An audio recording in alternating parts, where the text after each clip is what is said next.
In Hellblade, we wanted to create a combat system that was more immediate and more grounded than in our previous games. One that didn't require the player to memorize combo strings and skill trees, but at the same time required skill and mastery.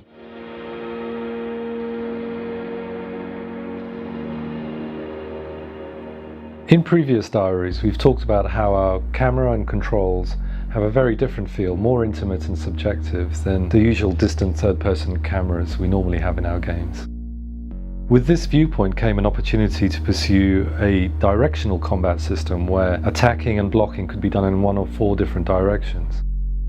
Like so many areas of game development, promising paths can lead to dead ends, and in this case it was becoming clear that directional combat was limiting gameplay. There were several issues. For one, directional combat limited the kind of animations that we could create. It also made multi-opponent combat very awkward because you couldn't use the movement stick to switch between enemies. And while directional combat was mechanically sound, it just didn't feel satisfying, and no matter how much we pushed, it always just felt mechanical. It was time to change tack. Juan joined the design team to focus on combat, and with him brought a fresh perspective. My approach was to focus on simple but tight core actions, like fast and slow attacks, blocking and evading, but work on making them flow really responsively and intuitively. Our combat system asks the player to make tactical choices instead of relying on memorizing and executing complex combos, although there's still a fair amount of depth to the moves that you can perform. With the movement stick no longer used for directional combat, we could now focus on experimenting with fighting multiple enemies at the same time and how the player would flow between them. While Juan was making great progress, development time was running out, and as we only have 2 animators covering all of Senua and all of the enemies, we could see trouble ahead. Nevertheless, we felt there was an opportunity to take a different approach, and we wanted to test this out.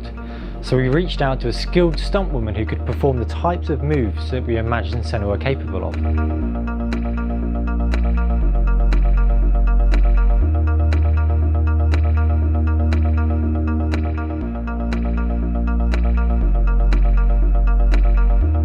We asked Chloe Bruce, who recently played Daisy Ridley's stunt double in Force Awakens, to come to the studio for a test.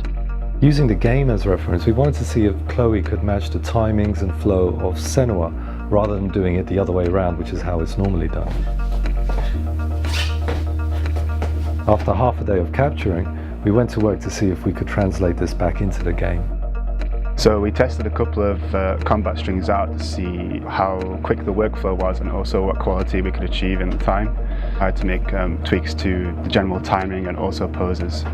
We managed to create 2 playable combos in pretty much a day. This would have taken a lot longer traditionally. The great thing about that is that I can then focus on the things that we can't really motion capture, like some of the more outlandish actions in the game. With the help of Chloe, we proved that we could make combat work for Senua, but we still needed to find someone to represent all of the enemies in the game, and we found that with Kali Nell.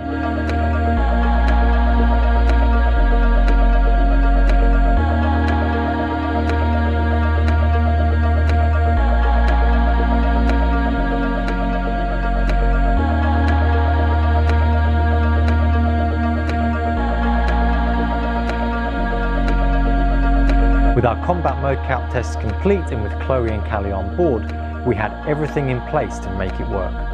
We couldn't use our internal studio because the ceiling was too low and the space too small, so we booked the Imaginarium Studios in London to capture the rest of the combat.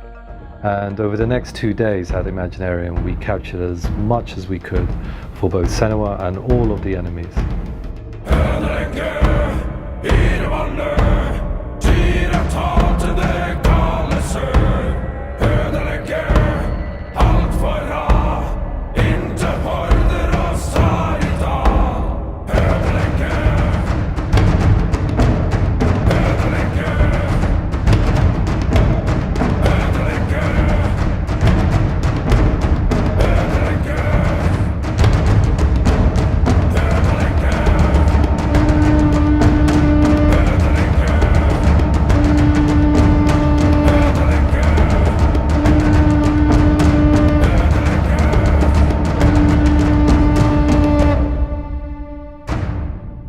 The direction we're heading in seems to be paying off. With mocap we have a better base of realism, without directional combat, we have more freedom to explore styles and moves. And so we're working on this hard right now, and we hope to show you the results pretty soon.